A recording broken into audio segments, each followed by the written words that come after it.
Chill. Product placement.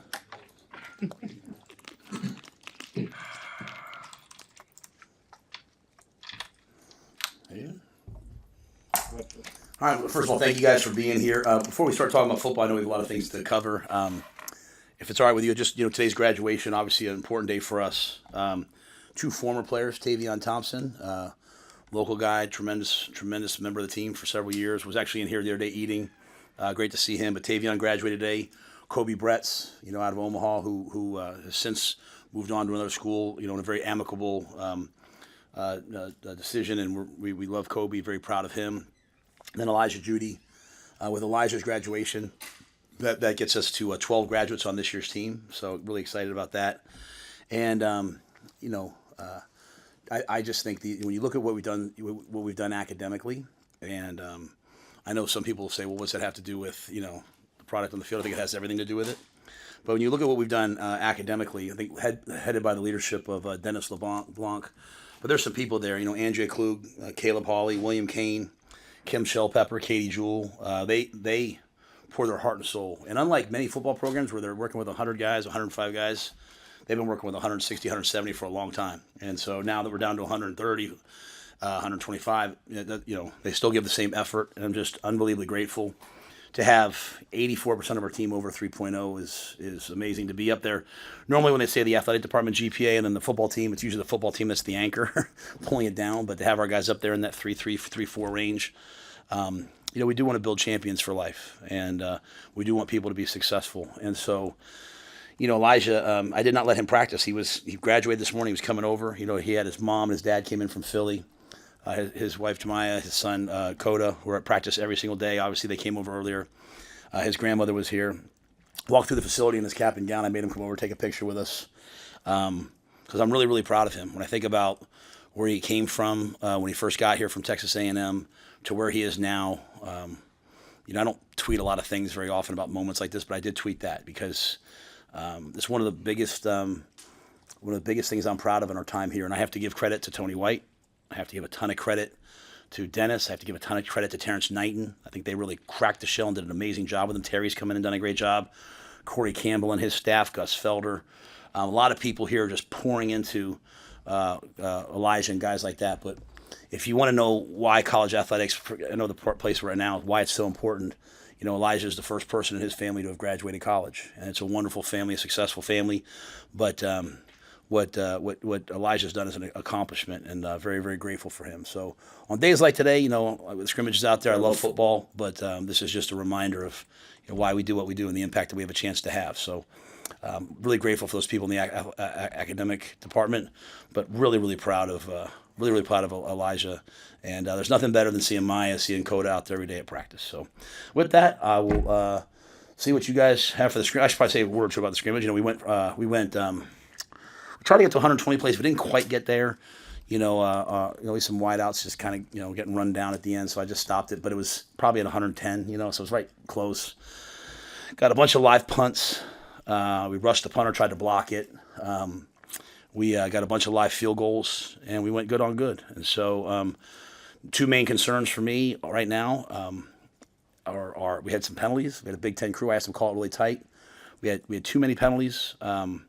A lot of aggressive penalties, not silly pre-snap penalties, a lot of defensive holds, just we're trying to play a really aggressive style. And so we'll have to go back and look at it. Offensively, it wasn't really the starters, but the down the line guys, some of that. And then I think the second thing is, I feel really good about our first teams. It's which guys on the second team, which guys that are backups or even third team, which guys are going to step up, and who's just okay with their role. Sometimes in the world we live in now, we just say, well, that's my role, and then we just complain about it. And I just want to know who's going to come out and fight for a new role, because in the world that we're going to be in, we're going to play a lot of tough ball games. We're going to travel all across the country, play in different time zones, different weathers. I need guys that are in the threes right now to be starters by the end of the year, or starters on special teams. And so I look forward to seeing the tape and seeing who did that, who didn't. But the quality of play dropped from the ones to the twos and the twos to the threes, and I don't like that. It doesn't make me happy. So some things to work on, but in general, I'd say a very successful day, and I'm happy about it to get out of Scrimmage too. So, but that was long. I apologize, but what you guys got? Coach, injury update. Anybody in this week that suffered anything that would be more than like a standard camp injury? Yeah, so Gibson Pyle went down today in the scrimmage. He was the only guy that went down today, so I'll have to wait and see what his was. It didn't look like it was like, at that level, but I mean, it was something they had to take him off. We had some guys like Javen Wright. Some guys get banged up during the week, but they scrimmaged today. Anybody that I'm forgetting? I know you guys. What's that? Yeah, so it's some guys like Jeremiah Jones, but all camp injuries, right? Nothing that's long term. You mentioned last week that you wanted to see the tackling. You just wanted to see how it progressed. How'd that look to you today? That was better, definitely better, and you could tell right away, Steve, that was better like the next day. I think I showed them on Sunday. I showed them like our team at Baylor, and I hate doing this, but I showed them tackling. And I think if it exposed anything, it kind of exposed me a little bit. Like, well, Coach, we can do that, like, because our kids at Baylor would come in and try to, end your life. I said that. I gotta be careful how I said it, but they try to come in and they try to knock you off the field, right? Like, as you're being held up, and they're like, Coach, you always talk about taking care of each other, and so having to go back and be like, hey, we thud one way, we're live another way, and when we go live, I'm always like, hey guys, if a guy's coming across the middle, just try, let's not blow him up. I just think about the play with Fedoni where he got, kind of hit in the leg and say, don't blow up a D line that doesn't see it. So I think once they got that, they were way better. We ran better angles this week, much more physical. We struck well all week. And then today there was one missed tackle on Mosey that went for a long play. That right away the DB was like, I gotta take one more step. But for being where we are, and we got a lot of live work during the week, I feel pretty good about our tackling right now compared to where it was a week ago. And I think a lot of that, honestly, falls back on me just, illuminating for them, hey, what I expect when it looks live. You got the single digits done this week. Any ask you about that group in particular? Well, I'm really proud of Sierra. Sierra wore number 2 at USC as a freshman, and then didn't have it as a sophomore, and really wanted that number. And when we did the original vote, like, he was one of the top vote getters. Okay, and but the way it turned out, like Corey, like, some more offensive guys voting this year. He got maybe like one more vote than Sierra, and so Sierra had a decision to make. Do I want to stay here? And obviously, it had a tremendous personal significance. But as I said to him, and I think the thing that he realized is his teammates voted for him. So it's not necessarily the number that I want to wear. It's the fact that when I walk out there, when I walk out in the stadium and I have a single digit, everyone in the crowd, everyone on the opponents, every opponent, every scout, every person in this building, you guys, we all know that, hey, you know what? His teammates voted for him for that. So, so there was really no surprises. There was a bunch of other guys, Emmett Johnson, Cam Lenhart, they were like a vote off. It's the closest vote I probably have ever had. So much so that I went to Corey and I was like, I think I might add a couple guys. And I actually texted Terrell Bernard, who's an all-pro for the Bills. I'm like, hey, Terrell, what do you think about a couple extra ones? And he was like, Coach, I think that ruins it. And I went to Corey, and Corey's, he always puts me back in my place. He's truth to power. He's like, no, there used to be 9, now there's 10 because of 0. Let's do that. So, but Javen Wright, 7 seasons, 4 season-ending injuries, 4 season-ending. This doesn't count the labor me tore.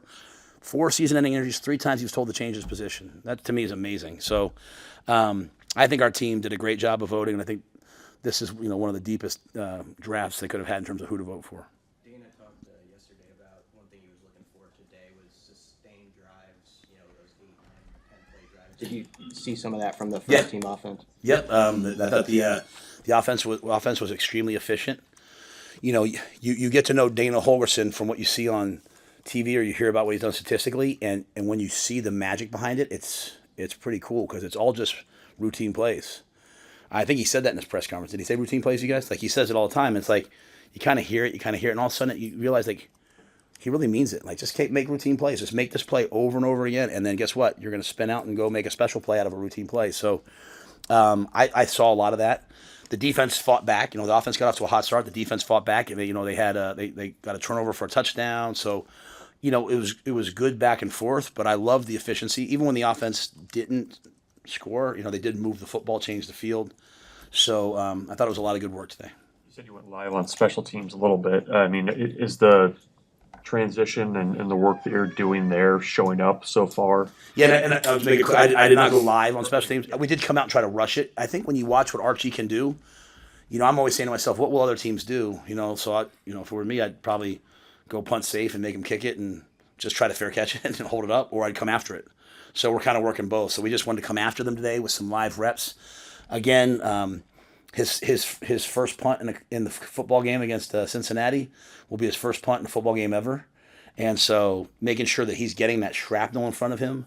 And the guys that we have, I mean, we have former quarterbacks on there. We have so we have all these different guys because of the possibilities it opens up, but making sure they're ready for prime time in terms of blocking. So I'm pleased with the punt game. It looks as good as it can look, I think. Field goals are still a work in progress. We don't have a defined, hey, this is the guy, and I don't have a defined what's the yard line. I know we're good and tight, but like as we get out there, what's the consistency? And so, I'll have to go back and look at, that today because we got a lot of kicks in today, but different snapper, different holder, just seeing like, hey, who did the best job with the battery as it would normally be. Did they get any? I mean, was there any blocks? Nope. I wouldn't tell you if there were, though, just, because all of a sudden the Cincinnati guy would be like, let's go after it. But no, there weren't. Don't worry about it. How much clarity did today's scrimmage provide with the tackle competition, and what are you looking at of that group here in a minute? I would be remiss if I said something right now. Like I don't know exactly. Like I might. Sometimes I say one thing in here and I get in and watch the tape. And, it really is like a whole other world. I think our offensive line has produced and played well the whole time. So I don't have any like, oh, this guy, that guy. I think Gunner's doing a heck of a job. He's playing really well. Teddy, Tyler, they're playing really well. So Pritchett's, he's got to continue to figure things out. He's got all the talent. He just has to figure out what's expected from him all the time. And so I know he's working at that. Some guys are pouring into him. So, we still have 2 weeks left or 10 days left or whatever. I don't even know. We have a countdown clock out there. I don't know what the countdown is, but we still have, in my mind, I look at it like 2 weeks left. So we still have another week of, today was the end of camp, but we have like preseason next week.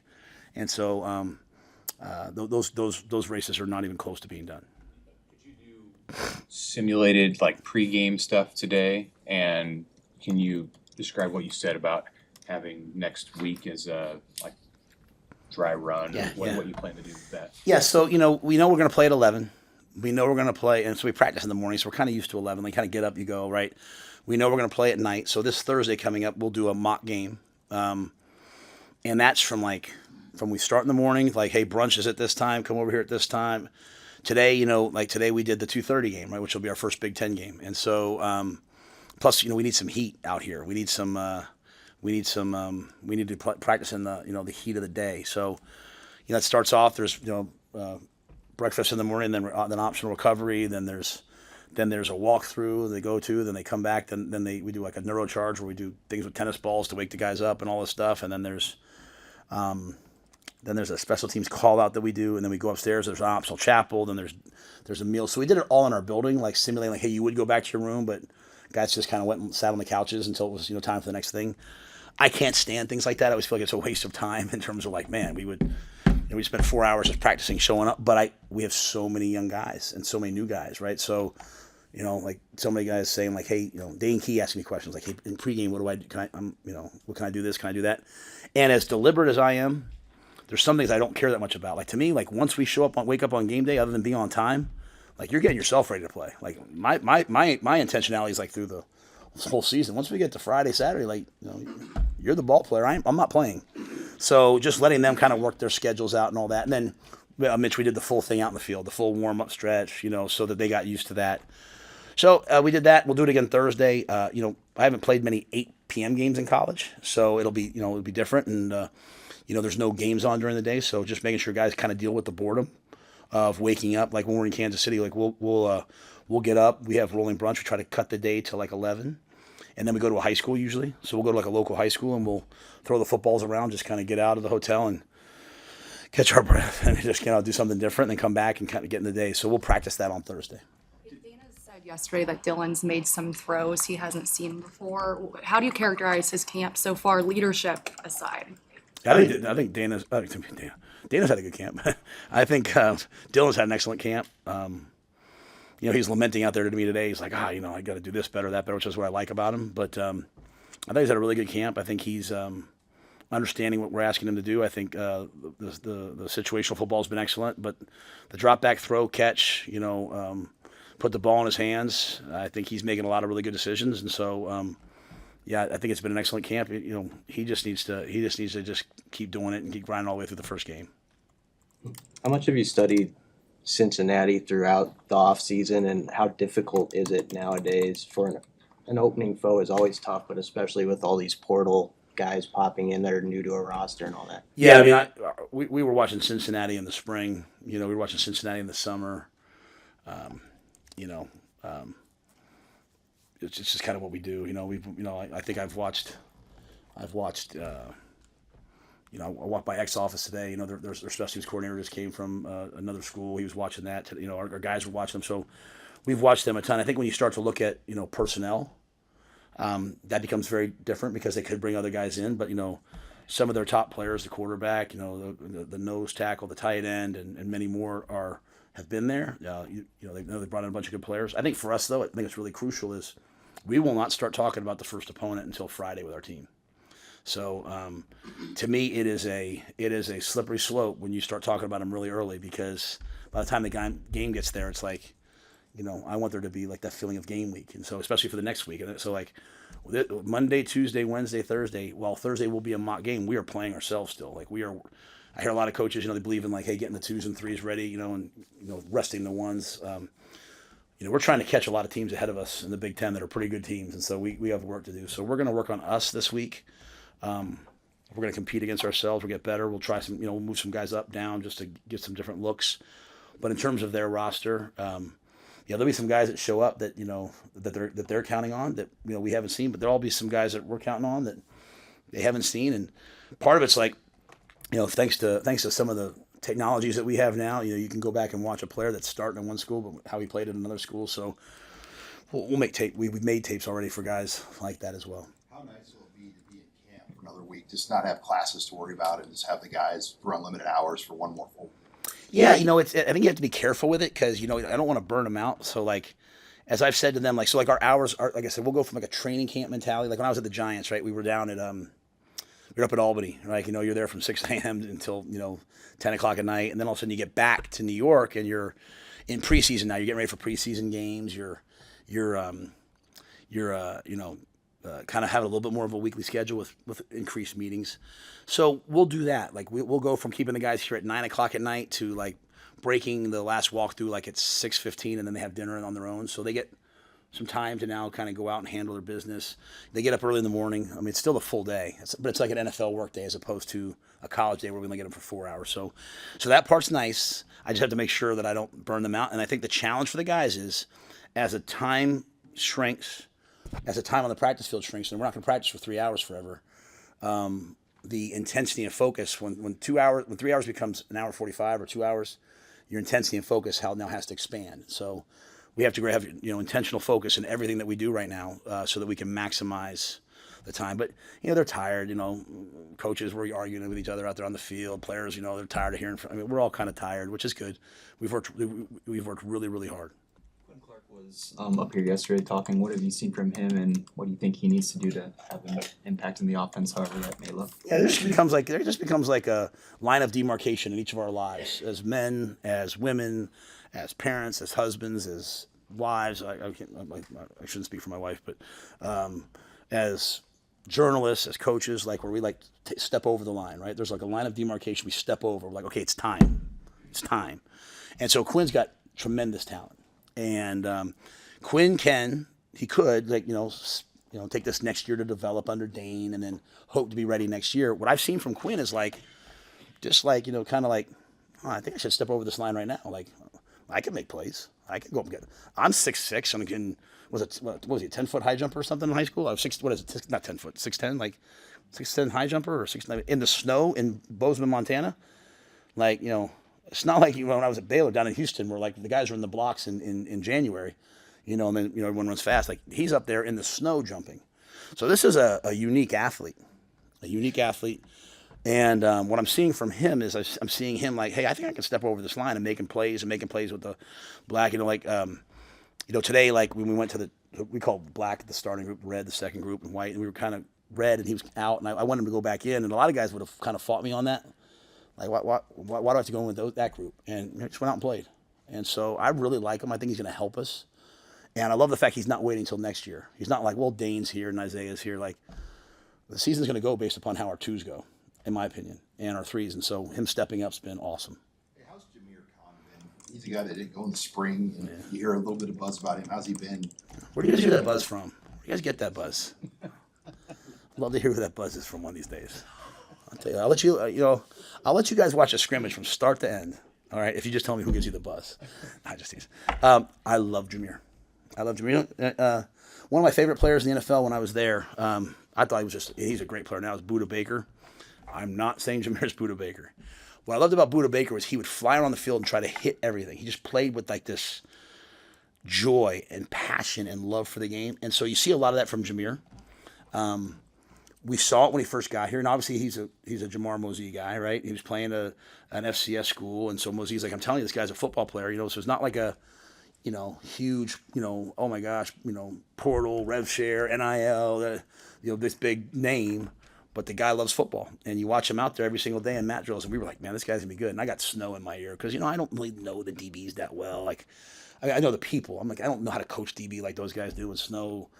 He's like, I'm just telling you. And Addie's like, I'm just telling you. Well, they're right. He's a baller. And he got hurt, which stunk. But, when you get hurt, you like, when I say words like process and people roll their eyes, like when Gage Stinger's in there right now. I love Gage.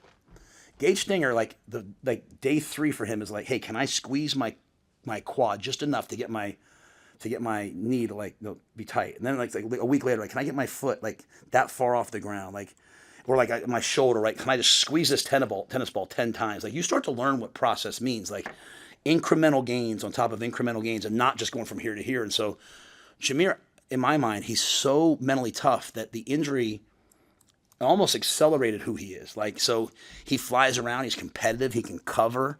He's like having another Malcolm out there. He can play on the nickel, he can go play corner safety if he needed to. He'll be on teams. So, he's still a young player, so he's got some stuff to learn, obviously, but I love the guy. And I just need to make one more analogy like that. I had guys last year that I love. I love everyone I've coached, but some guys, hey, I think I'll go somewhere else. And I'm like, okay, well, coach, like, it's just the schedule's so hard. Like, we have to go to breakfast, lunch, and dinner. I'm home. I have to check in at dinner. It's ridiculous. I'm like, oh, so the people that are working 18 hours a day to make you dinner, that's ridiculous. I'm making you come in and have a hand. I apologize. Then I get Jalen George shows up on his visit from East Tennessee State. He's like, just so you know, if I can come here, you'll never hear me complain about eating, because at East Tennessee State, which is a great school, and Sat played there, and we used to play there. I was at Western Carolina. I'm an FCS guy, Division III guy at heart from my coaching career beginning. He said, but just so you know, Coach, when I was at East Tennessee State, our pregame meal was in the cafeteria with the other students. Like, I got my tray, I said, excuse me, and I went up, and you'll never hear me complain. And that guy's running around now. He's like 290, 285. Like, and he's another guy that got hurt. And those two guys, they're just hungry.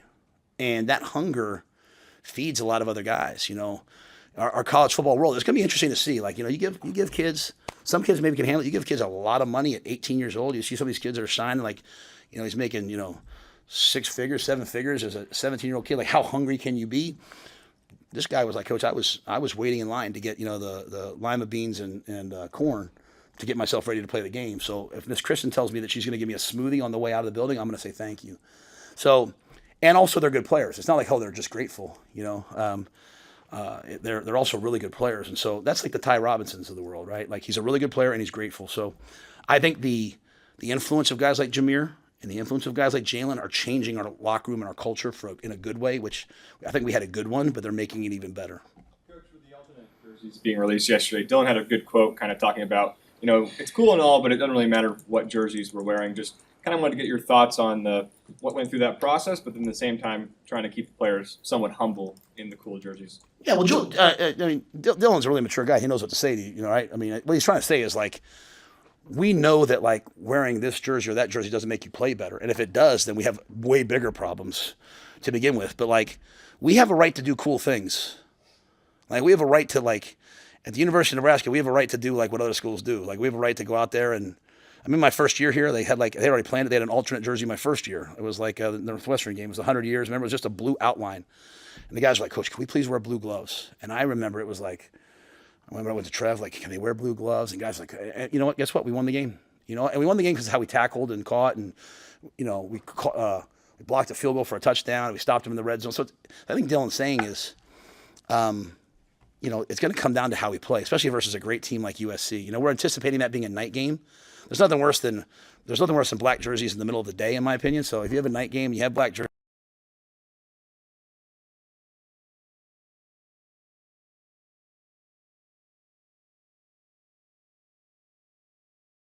and my hope for us is I don't want to be a team that's like, it's not our thing. Like we're an iconic look.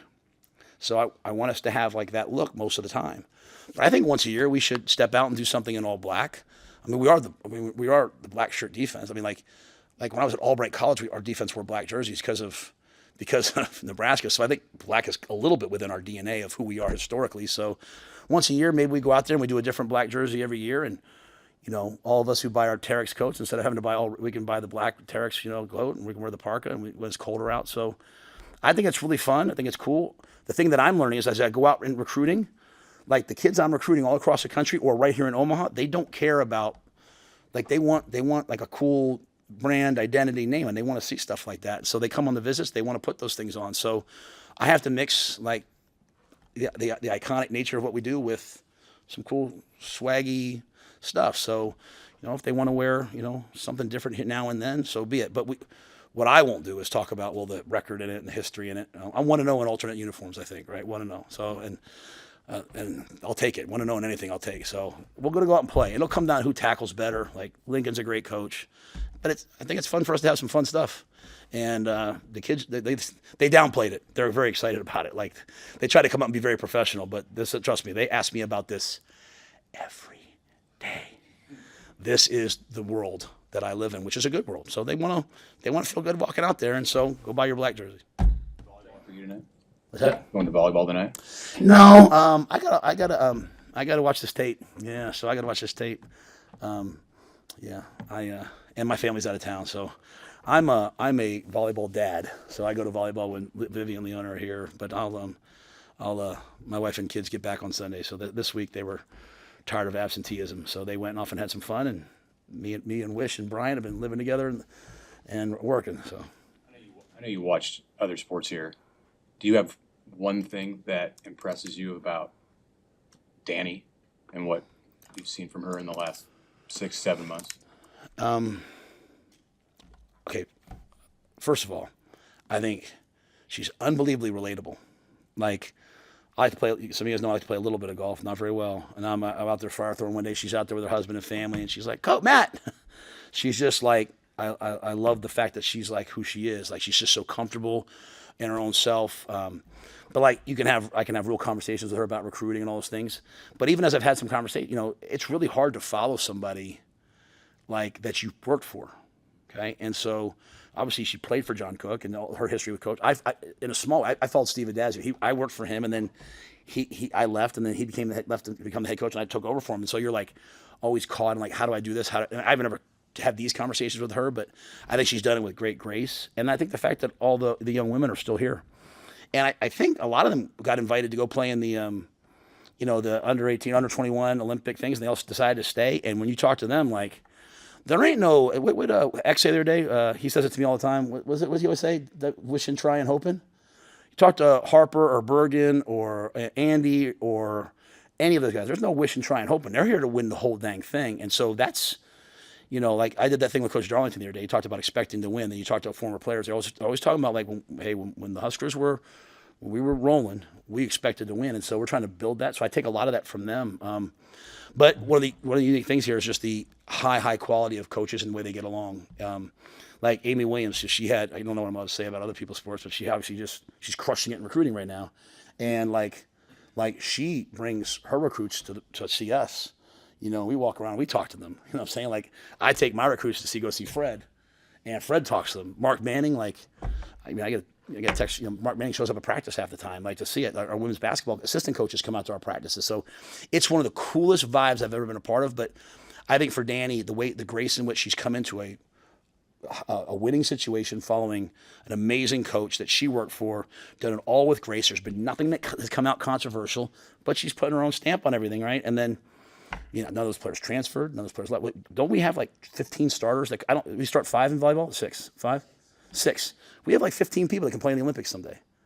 And the fact that she's able to keep that going means it's like Anson Dorrance, the great women's soccer coach in North Carolina, always talked about the cauldron of competition. Like, if you want to be the best, you got to beat out the best. And so, to me, that's what she's building there, and that's what we're trying to do. Like, hey, we're trying to get as many good players in as possible, and say, if you want to play, then you got to beat these guys out. But yeah, I really like her, and her husband, obviously former Husker football player, awesome, and look forward to supporting them. social media videos that your team's been putting out. Archie last night, the walk and talks. Why is that important to you to have that out there? Yeah, so here's how it started. I go out on the field and walk sometimes, and so we just hired Steven Gonzalez from University of Arizona, and he's just like been. Jay Litt did a great job for a long time. We love Jay Litt, and he's down with Scott now at Central Florida. He made all the chasing threes as a student for $10 an hour. That's how good he is. And Warren May, it was amazing for us standing in the gap. CJ Campbell, they did a great job in the interim, but we hired Steven Gonzalez, and he has been. I just think in general, like everything from the video, which Alex Herrick and his team over at Husker Vision also have done. Like I went to the studios the other day. If you guys haven't seen them, you need to go see what the studios that they built. It's like, it's a game changer. Talk about recruiting. We're gonna be able to take people through there and talk about the branding and stuff that we can do. It's a game changer what athletics has done. Anyway, so Steven's like, we're walking, and I just walk and talk to recruits. So I make videos just talking to recruits, like little cameos, because I like to send it to them. They can have it. They can send it to their mom. They can post it on social media if they want. So I do that. So I literally I'll just walk for like 20 minutes, and I'll make 50 of them, 30 of them, 10 of them, whoever, not the same thing to everybody. There's nothing worse than, hey, you, and then dub the guy's name in, right? I'm talking to each guy based upon who they are and my relationship with them. So the one day I said, hey, we should do this for the fans. That's the first day. I think I had that red thing on, and I was like, we just scrimmage number one. It's hard. I forget what I said. So it just felt real. It felt natural. And so, like, even when I'm up here, I'm beholden to the questions I'm asked, right? But I feel like there's sometimes there's like, hey, I feel like I should say this today or that. And so I think one of the things that we're trying to do a very good job of is, I've said it a couple times, when I grew up in an era of like Coach Paterno and like Coach Coughlin, like no cameras, get the freaking cameras out of the locker room, get locked in. Yet I'm such a hypocrite because I love to watch NFL films. And like last night I was like, I can't wait to watch The Kingdom, and watch the new Chiefs one, right? So I love seeing all these behind the scenes stuff, but I don't want anything behind the scenes of us. And because I just was raised that way. But when my family was in Charlotte, it was like Julie and Vivian, Leona and Bryant always being like, hey, when's the next video come out? Like, because they're wanting to know what's happening with Husker football. And I'm here every day. And they're like, well, Dad, when's the next chase? And then Julie's like, when's the next Chasing 3 come out? And why aren't you? Because and I just started thinking about everyone else that loves Husker Nation. And so this summer I met a young lady at an event, and her boyfriend's a huge Husker fan. I remember her saying to me, she said, you guys should keep doing stuff like this. She's like, I will never watch football, but I will watch documentaries and stuff about football. And she's like, Coach, I feel like I know you because my boyfriend makes me watch all this Husker stuff. So it just started hitting me like, as I'm going out and recruiting, parents feel more comfortable with me maybe because they've seen the video instead of maybe reading what people say I am, right? They get a chance to see who I actually really am. I think one of you guys was, I think it was you. I love you, but you were like, oh, this actually shows Coach Rhule's relatable side. And they were saying it to me in a good way. I'm like, I'm always relatable. Am I not always relatable, Susan? 1,000. It's not true. I'm with you. But you said that, and I appreciate that. Like, hey, I don't say, hey, what's the names of the people in the cafeteria, and walk in and go, hey, Jay, hey, Daniel, how are you? I sit there and say, hey, guys, if you walk in the cafeteria and you have to say, excuse me, ma'am, can I have this? Then you don't know the people in the cafeteria. Like, how can you not walk in and say, hey, Jay, how's your day going? How's everything going? Hey, Daniel, how you been, bro? Like, hey, Shelly, if you don't know them, then what are you doing here? So I just think for us, it's a window to open things up. Now, I have to be very careful. I don't want the players thinking, oh, Coach Rhule thinks the program's all about him. I don't. So I'm trying to talk to different players, show different players. But I just think it's an opportunity for us to open up to the outside, because I do feel like Chasing 3 did a lot of that for us, but it was just because we were just bringing Steven in. So we didn't have time to put together a full docu-series thing. But we have a lot of good stories to tell, like the story about Elijah. And if we don't tell our own stories, if we don't tell all the stuff that's happening good at UNL and here in football, then who's going to hear it across the country? You guys will tell some of them, right? But how do you know it if you don't hear it from us? So I feel like we just got to get out there. We got to say these things, talk about them, and then, if you want to follow up, great. Like Javen, 4 season-ending surgeries. I can't even imagine that, right? Like Elijah Judy. There was a video of his son out there the other day, Coda. Did everybody see that with his legs going up and down? I think those things are amazing. So that was the thought process behind it. So I think we're going to do way more than we've ever done this year, while at the same time making sure the football's good. We're not going to ever. So I'm not going to start talking to you during the middle of practice. Hey guys, that was this. I can't do that. But before and after, So anyway, that was long, but I do think it's really, really important. And I'm going to say one more thing. This, because people ask me about this all the time. This is how they signaled Husker. So Tony White and then Sat and those guys thought that looked like the state of Nebraska. So every picture I take, I do this, okay? Because number one, no one needs to see me with two arms around two people like this, my stomach hanging out, like, you know, I was at Baylor, my hand was like this, but every picture I take, I want branded. I'm the head coach at the University of Nebraska, and there's not a picture I don't take that I'm representing the school. And you know what's cool? I got little kids walk up to me, like, Coach, can I get a picture? They all do this. And someday, Nash, I'm going to sign you, bro. Wish his son's back there. I'm going to sign him, and on his letter of, you know, his commitment video, it's got a picture of him like when he was at camp like this, and now when he's 18 like this. And so I just think, you know, that's what this is. So anyway, I answered a lot of questions. You guys got me in a great mood. I came in early, hung out with you guys. Everyone's here. Thank you for a great camp. And guess what? Camp is over. Camp is over tonight, so I'm going to get some sleep. Thank you.